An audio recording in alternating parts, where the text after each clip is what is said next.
Pembahasan pada malam hari ini kita mulai dari calon pendeta Dinal kita. Beliau adalah calon pendeta yang sekarang sedang berdinas di daerah pokoknya pelosok, jauh dari, kalau masuk sini dari Siantar ya, Pak Dinal ya. Yang aslinya dari Swiss. Iya, Bang.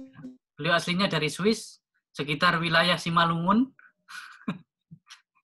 Swiss ini sekitar wilayah Simalungun, Sumatera Utara juga.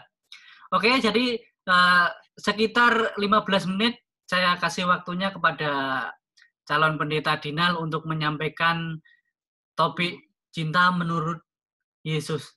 Ini bagaimana dan apa yang diajarkan. Waktu dan tempat saya persilahkan kepada Dinal Sitanggam. Silakan.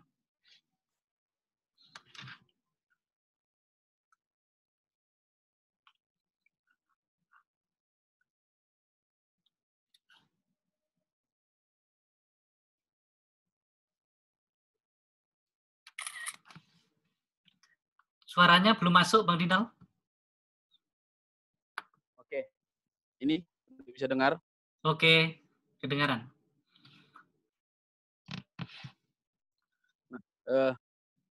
Jadi selamat malam bagi kita semua yang hadir. Selamat malam. Shalom, namo buddhaya, Shalom. assalamualaikum, salam kebajikan, salam kopi toleransi. Kopi toleransi. Gimana salamnya? Love for all, hatred for none. Oke, baik. Jadi kawan-kawan, seperti yang tadi diterangkan oleh Bante Dira, namaku Dinal Sitanggang, saat ini sedang berdomisili di daerah Kecamatan Panombian Pane, Kabupaten Simalungun. Jadi sebenarnya ketika kami sedang berdiskusi dengan Bante Dira, kami rindu untuk kembali berkumpul bersama, bercengkrama, untuk berbicara tentang bagaimana sebenarnya menguatkan nilai-nilai cinta dan kasih antara sesama manusia. Lalu Bante Dira punya ide, bagaimana kalau kita membahas tentang kasih dari sudut Yesus dan Buddha itu sendiri. Nah, ketika berbicara cinta kasih dari sudut Yesus Kristus, aku hendak mengutip sebuah pernyataan ataupun sebuah ajaran dari itu sendiri yang mengatakan bahwasanya kalau ada yang selama ini mengajarkan kasih sesamamu tapi membenci musuh, Yesus mengajarkan kasihilah orang yang membencimu dan berdoalah bagi orang yang menganiaya kamu. Di situ sebenarnya sederhananya yang ingin disampaikan kalau saya melihat dari kacamata saya pribadi bahwasanya Yesus hendak mengajarkan bahwasanya cinta kasih itu tidak memandang soal bagaimana kita melihat orang lain, tidak memandang siapa dia yang mau kita berikan cinta kasih, tidak memandang bagaimana status dia, baik soal sara dan lain sebagainya. Yesus mengatakan cinta tidak seperti itu. Bahkan ketika cinta itu tidak berbalas, walaupun seperti kalau kata lagu, kalau cinta tidak berbalas ditinggalkan saja, tetapi Yesus mengatakan sekalipun cinta kita tidak berbalas, kita harus tetap memberikan cinta kepada orang itu. Makanya dikatakan kepada orang yang menganiaya, itu kita harus bisa mengasihi mereka. Bahkan bila perlu dalam tahap yang tertinggi kita mendoakan mereka. Konsep kasih ini yang aku lihat saat ini sedang tergerus oleh orang-orang atau umat yang beragama. Kenapa saya katakan sedikit tergerus? Karena semakin banyak orang yang tidak lagi menerapkan cinta dan kasih di dalam perbuatannya. Kebanyakan orang lebih mengutamakan egonya sendiri, lebih mengutamakan apa kata pikirannya sendiri, tidak lagi apa kata hatinya, tidak lagi apa kata Tuhannya. Seolah-olah apa yang dikatakan Tuhan itu tidak berlaku lagi bagi kehidupan saat ini. Saya hendak mencoba mengajak kita berkaca, berefleksi dari apa yang dialami oleh Yesus. Ketika Yesus telah mengalami penganiayaan, yang pertama dia difitnah oleh orang yang dia percaya, begitu. Lalu dia ditangkap, diadili, dan dihukum atas kesalahan yang sebenarnya dia tidak lakukan. Kalau kita melihat secara politis, ya itu memang sebuah kerjaan politis untuk menjatuhkan Yesus begitu. Lalu dia harus disiksa, kemudian disalibkan sampai dia menghembuskan nafasnya yang terakhir, doa Yesus sangat menarik. Doa Yesus adalah, "Ya Bapa, ampunilah mereka, sebab mereka tidak tahu apa yang mereka perbuat." Konsep itu yang seharusnya kita coba terapkan lagi dalam kehidupan kita saat ini. Jikalau ada orang melakukan kesalahan, bagaimana kita melihat, bagaimana kita mencoba mengatakan bahwasanya, ya dia tidak tahu apa yang dia perbuat. Aku harus mengampuni dia. Makanya ketika salah seorang murid yang dekat kepada Yesus bertanya, "Guru, berapa kali aku harus mengampuni orang yang melakukan kesalahan kepadaku?" Yesus katakan 70 kali, 77 kali. Artinya di situ adalah tidak terhingga, selalu mengampuni, selalu mengampuni. Kalau Betharia Sonata dengan lagunya yang mengatakan, "Satu kali masih kumaafkan, tapi jangan sampai 3 kali." Akan tetapi sebagai orang yang mengenal agama cinta, yang merasakan kasih dari Sang Pemberi cinta itu sendiri, dari Sang Maha, seharusnya kita bisa lebih, begitu dia. Apalagi jikalau kita coba lihat dalam kondisi saat ini bukan waktunya bagi kita untuk saling menghakimi, bukan waktunya bagi kita untuk saling mencaci, saling mencibir, dan lain sebagainya. Di sinilah kita buktikan bahwasanya kita itu sebenarnya kasih. Di sini kita buktikan bahwasanya kita itu benar-benar meneladani sosok yang membawa cinta kepada kita, begitu. Kalau saya coba pahami, seluruh pembawa-pembawa ajaran agama itu selalu mengajarkan bahwasanya cinta. Agama selalu mengajarkan soal cinta, cinta, dan cinta. Pembawa agama juga mengajarkan soal cinta, cinta, cinta. Lalu kenapa sekarang penganut agama tidak lagi menerapkan cinta itu, begitu? Cinta kepada sesama itu bukan hanya soal cerita tentang senja atau si dia yang merah merona pipinya ketika sedang digoda. Tidak lagi soal itu. Akan tetapi cinta yang coba dimaksudkan di sini adalah bagaimana aku memandang dia, memandang orang-orang lain itu sama seperti aku memandang diriku sendiri. Ketika dia tersakiti, aku tersakiti. Ketika dia terluka, aku juga merasakan apa yang terluka itu, begitu. Oleh karena itu, aku sering katakan begini, tingkat toleransi yang tertinggi itu bukan saling menerima, tidak lagi begitu. Akan tetapi ketika ada yang terluka, kita melindungi dia tanpa harus memiliki alasan. Karena cinta tidak perlu alasan. Gitu. Tuhan juga mencintai kita dengan begitu tulus. Dia menyayangi kita dengan begitu tulus. Kalau di dalam pemahaman, orang Kristen dikatakan manusia berdosa, lalu Tuhan datang membantu manusia, menolong manusia, menjembatani manusia, membebaskan manusia dari dosa. Karena apa? Ya karena cintanya, begitu. Makanya di dalam teks kekristenan sering dikatakan, ketika Yesus pertama kali dibaptis, yang keluar suara dari surga adalah, "Inilah anakku yang kukasihi." Artinya, Tuhan datang dengan cintanya kepada umat manusia. Begitu. Ketika Tuhan datang dengan cintanya kepada umat manusia, bagaimana manusia membalas cinta Tuhan itu? Tuhan tidak mengatakan, "Kau harus mencintai aku sepenuhnya," tidak harus langsung begitu. Akan tetapi kepada sesama terlebih dahulu. Bagaimana mungkin kita manusia mengatakan, "Aku mencintai Tuhanku dengan sepenuh hatiku, dengan sepenuh jiwaku," sedangkan sesama manusia kita saling membenci, kita saling mencaci, begitu. Mungkin mencintai Tuhan yang tidak kelihatan, sedangkan manusia yang kelihatan di sekitaran kita tidak kita cintai, tidak kita kasihi. Jadi sebenarnya cinta itu tidak dapat dijelaskan dengan kata-kata. Akan tetapi cinta itu dapat dirasakan dengan penuh makna oleh si pemberi cinta kepada yang menerima cinta. Kemudian kita manusia juga lahir karena cinta. Cinta antara dua orang yang berbeda, bukan dua orang yang sama. Artinya, ketika dua orang yang berbeda saling berbagi cinta, menghasilkan sesuatu yang juga ketika kita manusia, manusia itu berbeda satu sama lain. Jikalau kita saling berbagi cinta, jikalau kita saling mengingat, akan menghasilkan hal yang pula. Oleh karena itu, aku ingin mengajak kita semua yang menjadi pemantik diskusi kita, sebenarnya kita sebagai umat beragama mengikuti ajarannya siapa? Hmm. Karena kalau ajaran yang membawa agama, mereka semua mengajak kita untuk saling mencinta, untuk saling menjaga dalam satu rasa dan juga satu makna. Kemudian yang terakhir yang mungkin perlu kita jadikan bahan diskusi bersama, ketika kita berbicara tentang cinta, kita tidak lagi sibuk membicarakan hal-hal yang berbeda.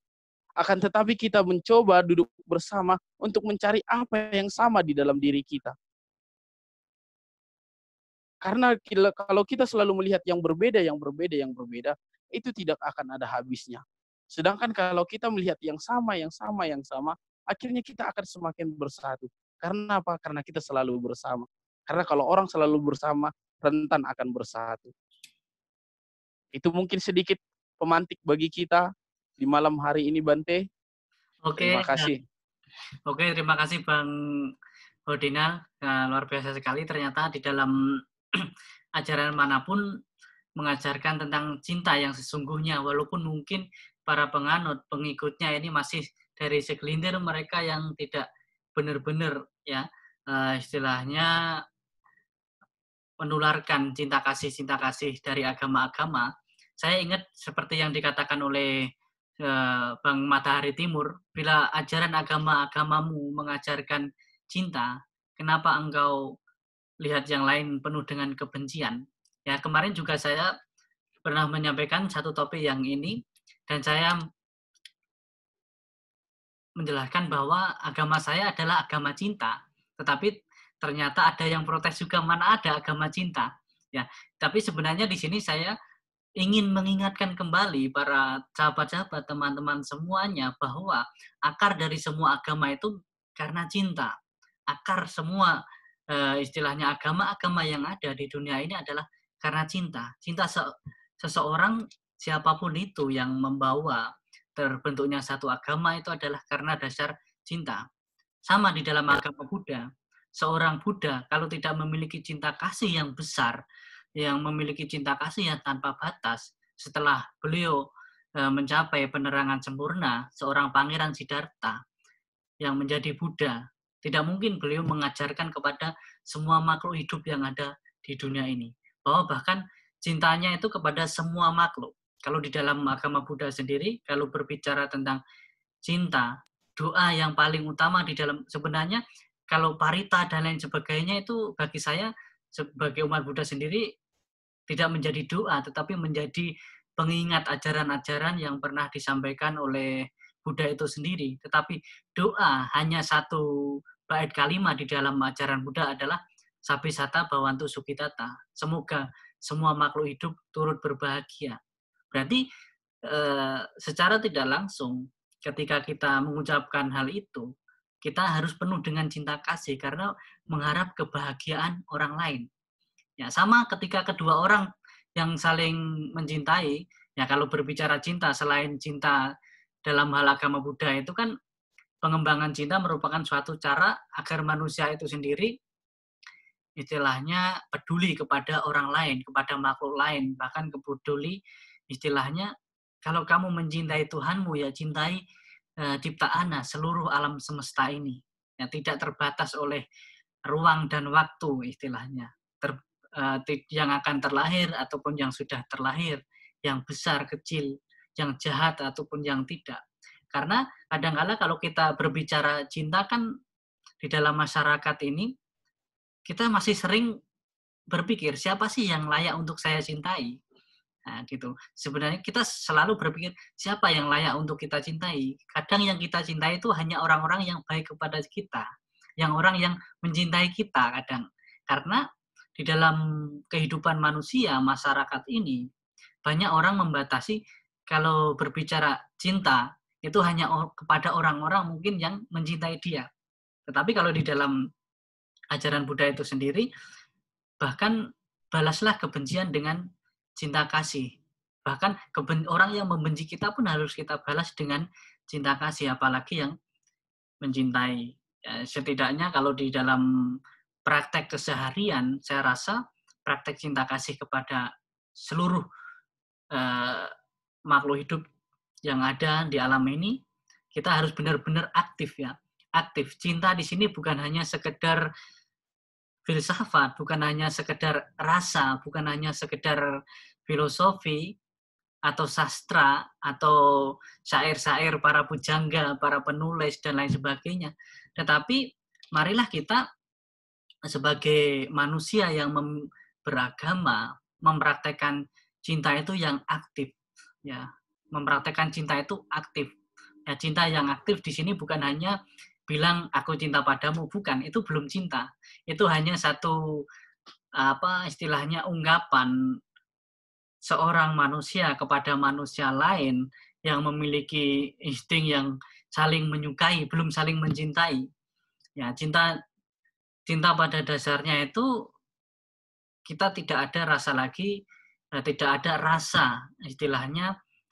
Bahkan di dalam ajaran Buddha, dalam kutipan Brahma Wihara itu, makna cinta yang tertinggi adalah ketidak ada pemilikan, pelepasan. Kalau cinta masih mengikat, kita masih mengikat, masih terikat, masih ada keterpaksaan ataupun masih ada rasa berkorban, itu belum cinta.